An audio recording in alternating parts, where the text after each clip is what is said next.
una primera participación en donde planteamos que sean 4 intervenciones para que el doctor pueda dar comentario o respuesta a estas. Entonces, posteriormente tendremos otra ronda en igual situación. Entonces, bueno, quien quiera tener alguna intervención, por favor, tengo una que era...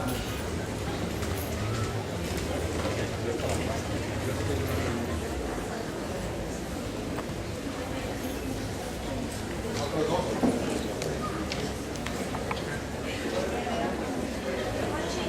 ¿Alguien más? Muy bien. Perdón, es que no se ve. Bueno, empezamos con estas 3. Habíamos traído unos micrófonos para que pudieran participar el público. Bueno, en este caso sí se va a poder, en otros tal vez no pueda llegar. Adelante. Claro que sí. Voy directo a la pregunta. Son 2.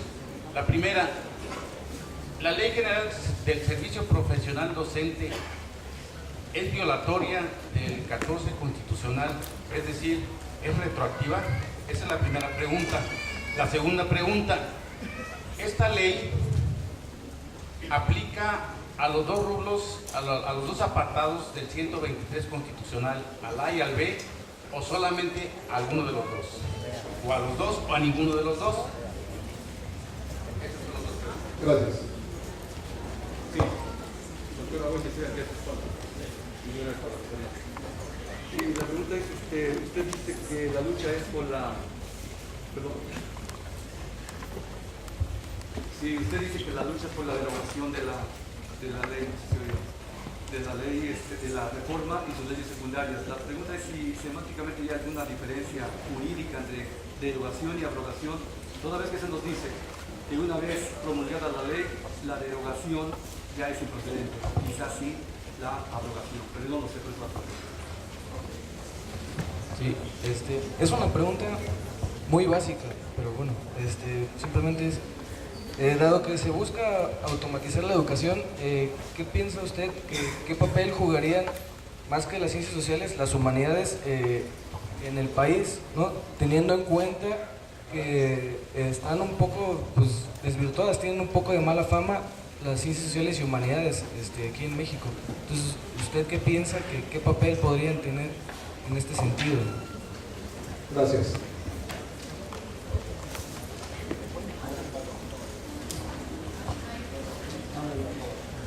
Bueno, sobre la Ley General del Servicio Profesional Docente, sí hay una discusión sobre si es una ley retroactiva, es decir, que tenga efectos retroactivos o no. Yo no soy abogado, quisiera decir de entrada. La verdad es que luego con la pregunta que hace el compañero de que las ciencias sociales están pues bien, yo solo soy filósofo, ¿no?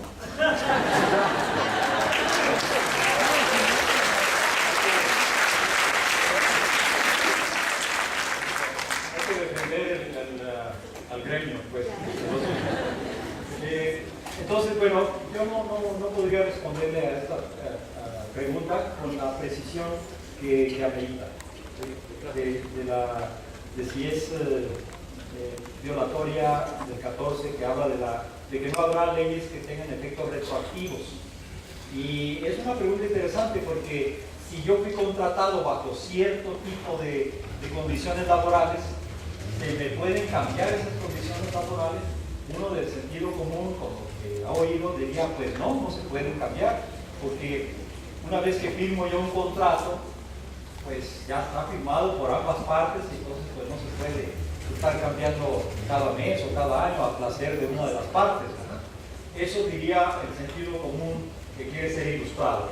Ahora, ya la opinión técnica precisa sí habría que hacérselo a un abogado constitucionalista para más precisión. En lo que tiene que ver con el artículo 123 constitucional, apartado A y B, informo, el apartado A significa lo que reglamentan lo que tiene que ver con los trabajadores al servicio de empresas, por ejemplo. Es decir, todo lo que no es trabajadores al servicio del Estado están en el apartado A.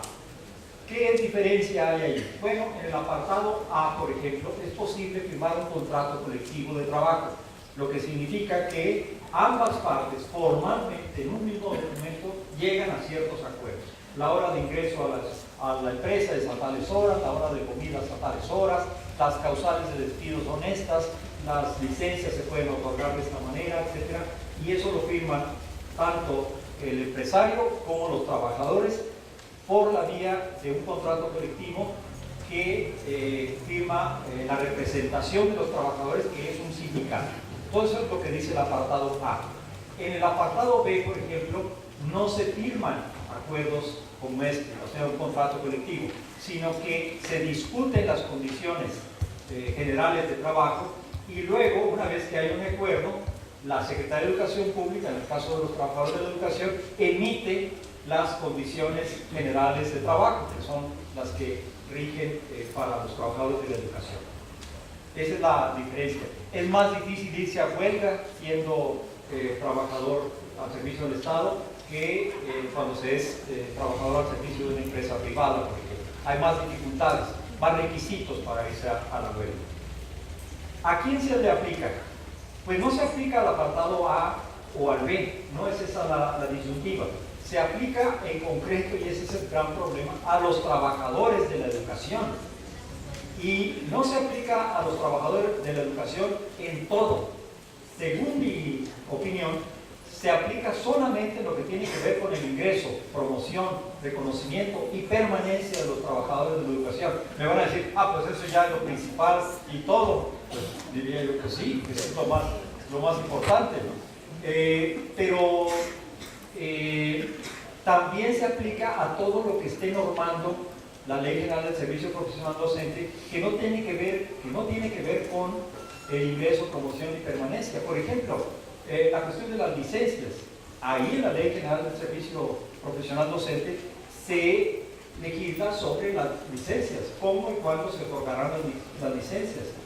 Y otras muchas cosas más se están legislando en esa ley. Entonces, en todo lo que la ley legisle, del Servicio Profesional Docente, y que esté estipulado en las condiciones de trabajo de la SEP, lo de la SEP ya no funciona y queda vigente nada más lo de la ley, lo que está expuesto en la Ley General del Servicio Profesional Docente. Nada más, eso es lo que vale. En ese sentido es. Ahora, también requerimos aquí un técnico que nos explique la diferencia entre abrogar y derogar. Yo me parece que la palabra correcta sería derogar. No entiendo si realmente el Congreso de la Unión es soberano, ¿cómo es que no puede derogar? Cuando de hecho deroga.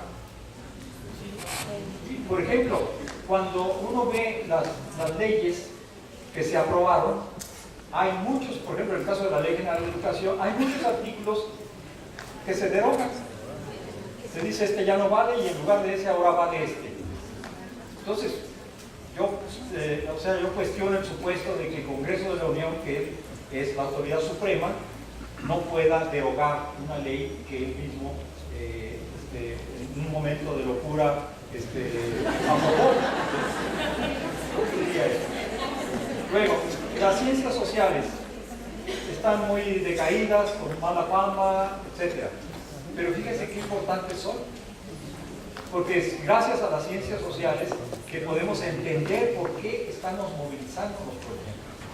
Es decir, yo di una opinión, fundamentalmente lo que di fue una argumentación, una tesis se puede llamar, sobre qué significado tiene este movimiento, pero vendrá otra persona y podrá dar otra explicación que vaya en el sentido de decir, no, simplemente son hijos del Bester todos, que están defendiendo sus intereses de grupo. Pero pues en palabras finas y elegantes, se trata de intereses de grupo. Por ejemplo, los errores que comete el gobierno son errores de gente que no ha estudiado ciencias sociales. Por ejemplo,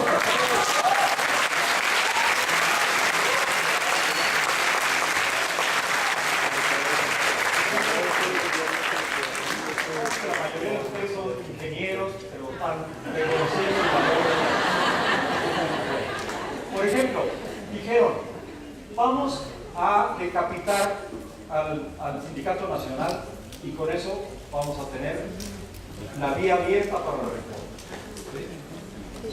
Pero lo que crearon fue un vacío de poder que no llena el sucesor, que de ninguna manera llena el sucesor, que ha dado las condiciones para que este movimiento exista a nivel nacional.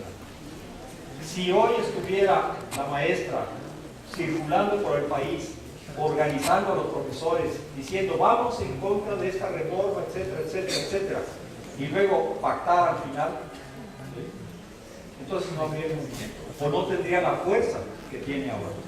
¿Por qué? Porque sería el mismo truco que se ha aplicado durante décadas para controlar a los maestros en este país. Es decir, vamos, y golpeaban la mesa, vamos a defender sus intereses, compañeros. Y luego siempre no. Bueno, quien estudie historia, ciencias sociales, entenderá que cuando una fórmula social, de control social, es exitosa, se tiende a repetir.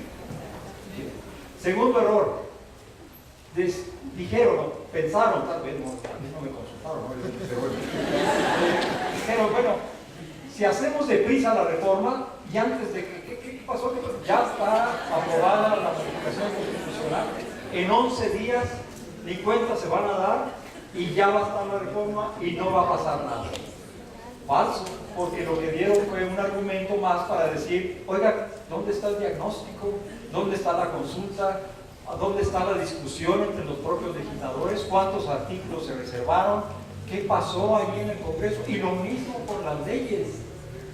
Un senador de cuyo nombre no quiero acordarme, me confesaba, decía, no pudimos leer las iniciativas. No las pudimos leer. ¿Por qué? Porque andaban corriendo de un lado a otro, de la Cámara de Diputados a la Cámara de Senadores, luego allá por el hipódromo al centro Banamex. El ayudante a lo mejor iba cargando con el paquete de iniciativas, pero no hubo tiempo pues de leer. En 7 minutos se aprobó el paquete legislativo. Otro error. Bueno, vamos, para que se entretengan estos que están protestando, vamos a hacer foros regionales. Uno en Boca del Río, otro en San Luis Potosí, otro en Morelia, etc. Y ahí discutan y saquen todo, y una terapia fantástica. Pues no funcionó, porque lo que pasó fue que entonces llegaron a estos foros hasta niños de primaria a leer su escrito donde decían qué querían de la educación. Querían que el profesor los dejara entrar aunque llegaran tarde, porque querían luego gente de una comunidad que decía, la escuela debe enseñar lo más importante primero, y aquí en esta comunidad lo más importante es que los niños aprendan cómo cruzar la carretera. Pues sí, porque ahí les va la vida.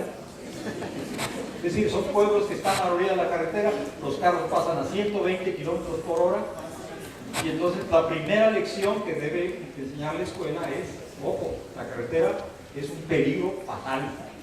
Es decir, empezaron a darse los testimonios, los análisis, las propuestas desde padres de familia, niños, comunidades y sobre todo maestros. Entonces se generó una ebullición, una participación, un interés por decir lo que pensaban sobre la escuela, que contribuyó a fortalecer el movimiento. Otro error. Bueno, vamos a negociar con los legisladores, pero no es negociación. Entonces nos sentábamos ahí a hablar, les decíamos el artículo, les decíamos esto contradice este otro, este artículo, y decían ¿cuál? Porque no lo conozco. Eso ya lo sabíamos. Pero lo importante es que lo que se generó ahí fue un descrédito para los legisladores, y se generó también otro problema, que es que los medios de comunicación dijeron, bueno, ¿a qué acuerdos han llegado? Pues a ninguno, porque nosotros exponemos lo que queremos, lo que planteamos. Llegó un momento, por ejemplo, en el que descubrimos que en el artículo 64 de la ley del INE se dice que todos los trabajadores al servicio de este instituto de evaluación estarán cubiertos por el artículo 123 y la ley federal de trabajadores al servicio del Estado. Y dijimos, este artículo para los trabajadores, secretarias, investigadores del Instituto de Evaluación, pónganlo en el primer artículo de la Ley General del Servicio Profesional Docente. Con eso tenemos, porque claro, sería reivindicar de nuevo que los trabajadores de la educación no están fuera del 123 en lo que se refiere al ingreso, promoción y permanencia, sino que están encuadrados en este. Sí, también decían, no, es que ustedes no hacen propuestas concretas. Pero bueno, ahí está una propuesta concreta, no la creo. Entonces, estos errores son esta falta de previsión, de no entender al país, de no calcular cuál es el efecto de una acción, el efecto social de una acción. Es un error que yo me lo explico por la ignorancia de las ciencias.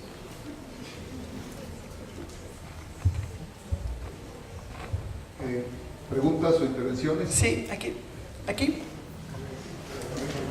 Muchas gracias, doctor, por su conferencia. Perdón. Nada más la pregunta y luego A la pregunta. ¿Qué pensaría usted? Bueno, en principio le agradezco que celebre el movimiento en Veracruz. ¿Cuál sería su opinión con respecto a las excepcionalidades que tiene la ley de no tocar a las universidades, por ejemplo? Y frente a eso parece ser que las comunidades académicas de estas universidades se instalan en una zona de confort y no se comprometen a una convergencia nacional que el propio movimiento lo convoca.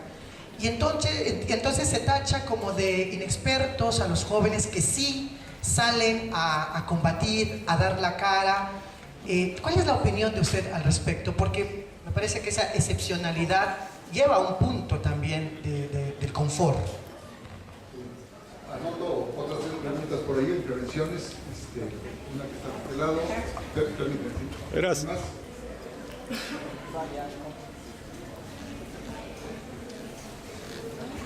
Muy bien. Gracias.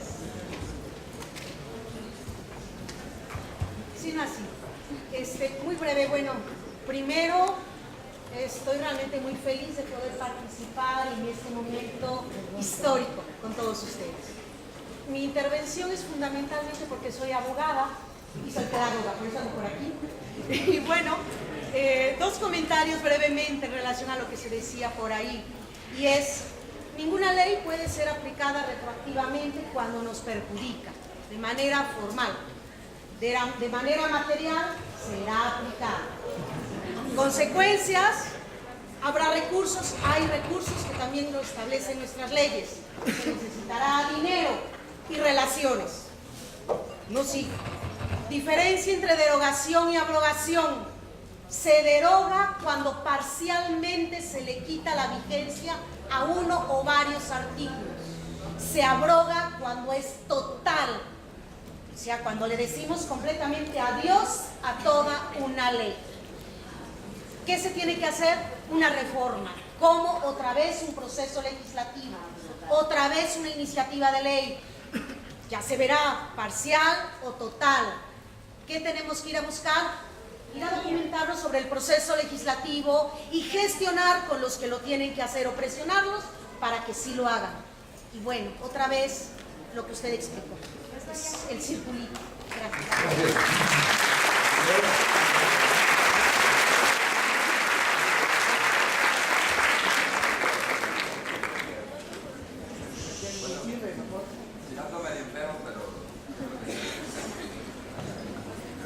Yo creo que esta reforma educativa pues no viene sola, ¿no?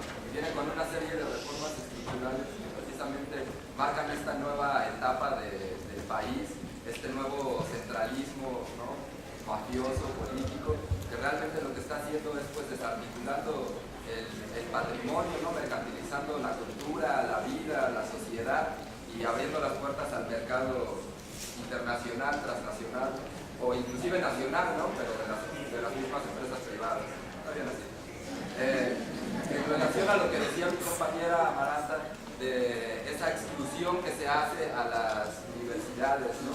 No es del todo exclusión, ¿no?, porque si analizamos la reforma, también se hace una pequeña modificación a la fracción séptima del artículo 3º, relativa a la autonomía de las universidades, en donde también tiene ahí un poco una cierta regulación, aunque de todas formas sabemos que pues ya la evaluación y los organismos acreditadores pues dentro de las universidades es un proceso que ya está bien asimilado, ¿no? Lo tenemos bien interiorizado. La pregunta propuesta sería, ¿cuál sería su opinión en cuanto a generar plataformas de consulta pública? O más bien, ¿cuál sería el papel de las universidades en el análisis y en la intervención de las políticas públicas, ¿no? En ese sentido. Gracias. Jorge. Sí. ¿Qué sigue para las universidades? Estamos en capilla, en la investigación que usted ha hecho y en su instituto, en su universidad.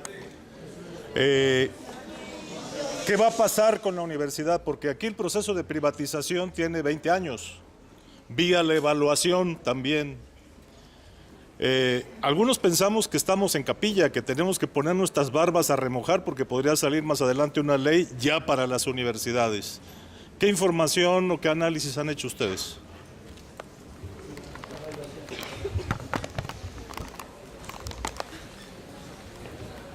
Bueno, sobre la cuestión de las excepciones, la zona de confort, tiene varios ángulos eso. Sí, es una zona de confort en este momento, efectivamente, porque no se van a tocar a los trabajadores de la educación de nivel medio superior de los bachilleratos de las universidades autónomas. La lógica detrás de esto sería que la autonomía universitaria está por encima de cualquier ley. La discusión, y aquí ya soy bastante cauteloso, qué bueno que lo vi también antes, tenemos aquí a la abogada. La autonomía no está regida, por ejemplo, en la Ley General de Educación expresamente se dice que esa ley no rige o no tiene vigencia para el caso de las universidades. Entonces, la idea sería que la universidad, por ser autónoma, pues tiene este nicho importante. Aquí, como en el caso de otros privilegios, se le puede llamar así, me parece a mí que hay dos posturas. Una es la de decir, ¿por qué este tiene el privilegio de tener más salario? No, bájenle el salario a lo que estamos todos, ¿no? Y la otra postura es de decir, ¿por qué este señor tiene más salario y hace lo mismo que nosotros? Pues todos queremos tener ese alto salario, ¿sí? Es decir, ¿por qué no pensar en la educación como un espacio autónomo? Pero verdadera autonomía, no la que dice la Ley General de Servicio Público Docente, que habla de la autonomía de gestión, es decir, que usted consiga el dinero para que la escuela pueda funcionar, sino una autonomía verdadera donde los educadores, los educandos, además de los padres de familia y en comunidades, pero sobre todo los educadores educandos, en acuerdo con las autoridades, determinen los planes y programas de estudio, determinen las prácticas pedagógicas, los materiales, de acuerdo con los intereses y necesidades de cada región. Ese es el sentido de la autonomía. En ese plan, pues sí convendría, o sea, se puede pensar en la idea de ¿por qué no hacemos de la educación algo que no esté en manos del gobierno? ¿Por qué la educación tiene que ser algo directamente vinculado al cambio de sexenio, a quién es el funcionario que le encarga al presidente de la República con plena autonomía? ¿Por qué la Constitución dice que le corresponde al Ejecutivo determinar los planes y programas para toda la República? ¿Por qué no podemos tener un sistema donde haya una independencia del gobierno, no del Estado? Porque la educación, me parece a mí, debe seguir siendo de Estado, pero no necesariamente de gobierno. Es una enorme diferencia. Una cosa es que nosotros pasamos 15 años en escuelas de gobierno y se nos enseña a obedecer, y cuando llegamos a las escuelas o universidades autónomas aprendemos a participar, a tomar decisiones, a ser ciudadanos. Bueno, eso se puede comenzar a hacer desde preescolar, por ejemplo. Entonces, hay esa reflexión. O sea, me parece que está bien que haya la excepción de las universidades, pero no debería de ser una excepción de confort, sino una excepción de un ideal que deberíamos de alcanzar como sociedad, de tener una educación que no dependa del gobernante en turno. Segundo aspecto, hace 30 años, 32 años, las universidades, los trabajadores de la educación de las universidades recibimos el mismo paquete que ustedes están recibiendo ahora. Es decir, hay en la fracción séptima del artículo 3º constitucional una frase que dice que la universidad determinará los términos de ingreso, promoción y permanencia del personal académico de las instituciones a las que la ley conceda autonomía. En otras palabras, hace 30 años que nos aplican a nosotros este paquete, con algunas diferencias. Por ejemplo, que no hubo una ley reglamentaria para el trabajo universitario a nivel nacional. Segunda, es decir, que se abrió un capítulo, bueno, no un capítulo, pero una especie de sección en la Ley Federal del Trabajo sobre el ingreso de los trabajadores académicos al servicio de la universidad. Pero lo que sí ha pasado es que en términos de lo que no esté normado en la Ley Federal del Trabajo, las universidades tienen mano libre para hacer lo que quieran respecto a los trabajadores académicos de nuestras instituciones autónomas. Es decir, se les dio a las autoridades un poder que no tenían antes y se nos quitó a los trabajadores la capacidad de defendernos ante tribunales, por ejemplo, laborales, porque en la medida que sea una disposición que emite la universidad, está constitucionalmente sustentada en esta fracción séptima que dice que la universidad, y se entiende por universidad las autoridades, no se entiende maestros, estudiantes, que es la verdadera universidad. Entonces, se puede de alguna manera incluso hacer una comparación, ver qué pasó allá y qué nos va a pasar a nosotros a partir de lo que nos pasó a los trabajadores universitarios. Y lo que ha pasado es el enorme silencio que hay en las universidades. A mí me parece que es una de las consecuencias más claras del hecho de que ahora las autoridades en las universidades pueden determinar las condiciones de trabajo con una libertad que no tenían anteriormente. Porque pueden hacer estatutos del personal académico que normen lo que quieran, lo que pase pues por los consejos universitarios, y generalmente todo lo que viene de la autoridad se aprueba en los consejos universitarios. Ese es el otro problema que tenemos. Pero entonces, hay una situación interesante, se puede hacer un estudio comparativo incluso, ¿no? Aunque les digo, nosotros no tenemos una ley de servicio profesional universitario docente, vamos a ponerlo así. Que aquí el problema central, o uno de los problemas más fuertes, es precisamente eso. Ahora, la cuestión de los recursos que señalaba la abogada, yo me atrevo a agregar a lo que dijo ella, el hecho de que una vez que ya se promulgó la Ley General del Servicio Profesional Docente, tiene más fuerza el recurso de amparo que el amparo que se promovió anteriormente, que era un amparo contra una modificación de un artículo 3º constitucional que violaba otro artículo constitucional, porque entonces ahí no acabo yo muy bien de entender, pero me parece que era así como reclamar algo que el Congreso mismo puede determinar y que pues, no se puede reclamar la inconstitucionalidad de un artículo constitucional, porque ya es constitucional, como decimos que es inconstitucional, pero bueno, a lo mejor una lógica muy simplista. Pero me parece a mí que, dado que la Ley General del Servicio Profesional Docente invade las competencias, claramente, los ámbitos de competencia del artículo 123 constitucional, sí cabe un amparo que diga que esta ley está violentando el apartado B del artículo 123 en lo que respecta a licencias, ingreso, promoción, permanencia, promoción, reconocimiento y permanencia de los trabajadores.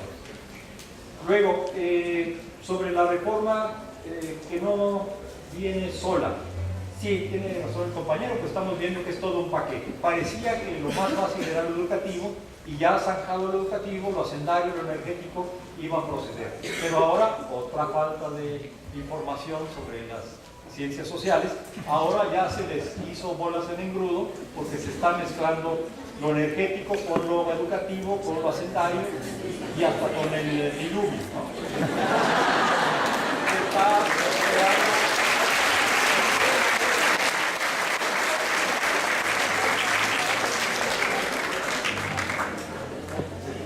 Gracias. Ok, se está creando una situación muy complicada para el gobierno, todavía más complicada.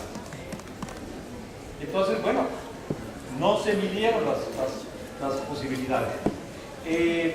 Hablaba el compañero del papel de las universidades en las políticas públicas. Pues sí, tendrían un enorme papel. Todos esos centros de investigación que hoy gastan energía y recursos institucionales en hacer investigaciones sobre resultados electorales, encuestas de salida, ver qué candidato va a ganar, que se metieran a fondo en los problemas del país, que en lugar de hacer investigaciones para transnacionales, industrias militares estadounidenses que contratan universidades mexicanas y estas les dan incluso un lugar en las aulas universitarias para que hagan sus proyectos de investigación. En lugar de eso debería de ser un faro, un referente nacional sobre estas cuestiones.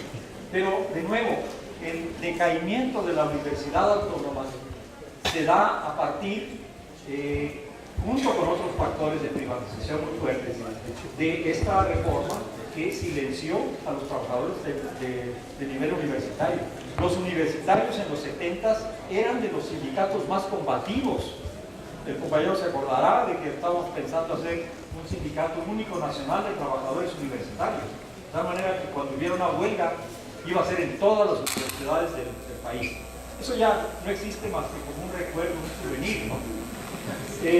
Finalmente, ¿qué sugiere? ¿Qué va a pasar? ¿Qué sigue para la universidad?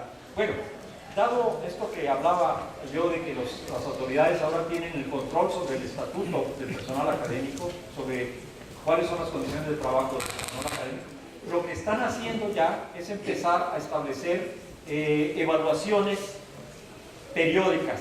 Es decir, lo mismo que se está ahora legislando en la Ley General del Servicio Público Profesional Docente, está pasando ya en las universidades. En la Universidad de Yucatán, a cierto plazo de años, ya hay un nuevo examen, aunque los exámenes que se hacen en las universidades son bastante más integrales que los que se pretende aplicarles a la mayoría de los trabajadores de la educación.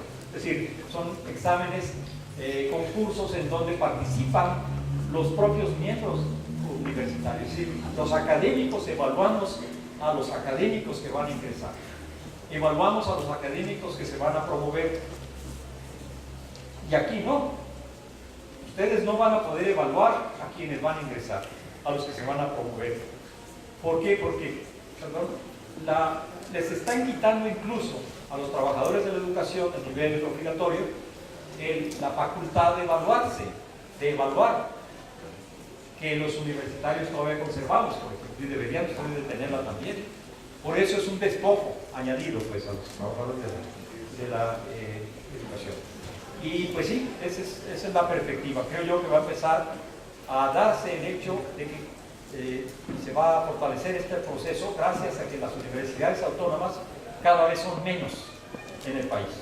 Y perdón, también se condiciona el presupuesto a las evaluaciones que son externas y son privatizadas. Sí, hay ahora no solo la evaluación interna, sino hay evaluaciones desde fuera a través de unas agencias, especies de agencias acreditadoras que determinan que un programa de estudios es bueno o no, que una institución es buena o no, que este académico es bueno o no, y a partir de eso entregan o no recursos.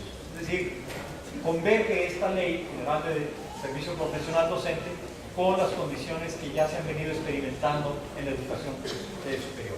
En general, en este país, los cambios hacia lo peor se dan primero en la educación superior. ¿Y saben por qué? Porque no tenemos un sindicato nacional, para empezar. Y segundo, porque no tenemos la capacidad, la experiencia, la organización y la conciencia que tienen los trabajadores de la educación de nivel básico. Bueno, lo estamos viendo en este momento. Bien, bueno, a ver. Simplemente es, dado que se busca automatizar la educación, ¿qué piensa usted? ¿Qué papel jugarían, más que las ciencias sociales, las humanidades en el país, ¿no? Teniendo en cuenta que están un poco pues, desvirtuadas, tienen un poco de mala fama las ciencias sociales y humanidades aquí en México. Entonces, ¿usted qué piensa? ¿Qué papel podrían tener en este sentido? Gracias.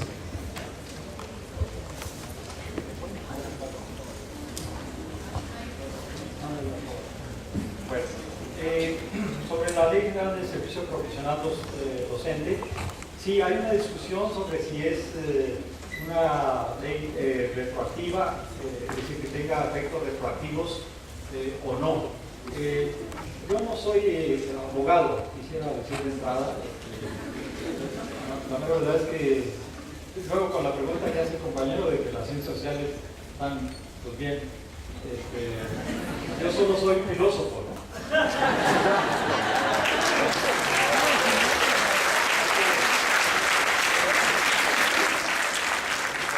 Hay que defender al gremio, pues.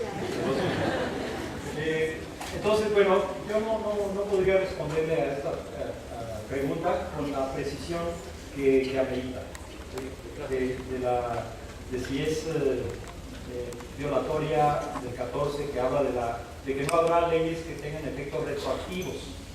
Y es una pregunta interesante porque si yo fui contratado bajo cierto tipo de condiciones laborales, ¿se me pueden cambiar esas condiciones laborales?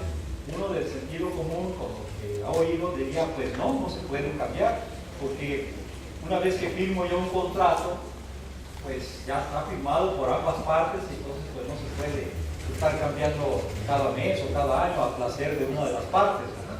Eso diría el sentido común que quiere ser ilustrado. Ahora, ya la opinión técnica precisa sí habría que hacérselo a un abogado constitucionalista para más precisión. En lo que tiene que ver con el artículo 123 constitucional, apartado A y B, informo, el apartado A significa lo que reglamenta lo que tiene que ver con los trabajadores al servicio de empresas, por ejemplo. Es decir, todo lo que no es trabajadores al servicio del Estado están en el apartado A. ¿Qué diferencia hay ahí? Bueno, en el apartado A, por ejemplo, es posible firmar un contrato colectivo de trabajo, lo que significa que ambas partes formalmente en un mismo documento llegan a ciertos acuerdos. La hora de ingreso a la empresa es a tales horas, la hora de comida es a tales horas, las causales de despidos son estas, las licencias se pueden otorgar de esta manera, etc. Y eso lo firman tanto el empresario como los trabajadores por la vía de un contrato colectivo que firma la representación de los trabajadores, que es un sindicato. Todo eso es lo que dice el apartado A. En el apartado B, por ejemplo, no se firman acuerdos como este, o sea, un contrato colectivo, sino que se discuten las condiciones generales de trabajo y luego, una vez que hay un acuerdo, la Secretaría de Educación Pública, en el caso de los trabajadores de la educación, emite las condiciones generales de trabajo, que son las que rigen para los trabajadores de la educación. Tener una primera participación en donde planteamos que sean 4 intervenciones para que el doctor pueda dar comentario o respuesta a estas. Entonces, posteriormente tendremos otra ronda en igual situación. Entonces, bueno, quien quiera tener alguna intervención, por favor, que... Yo tengo una.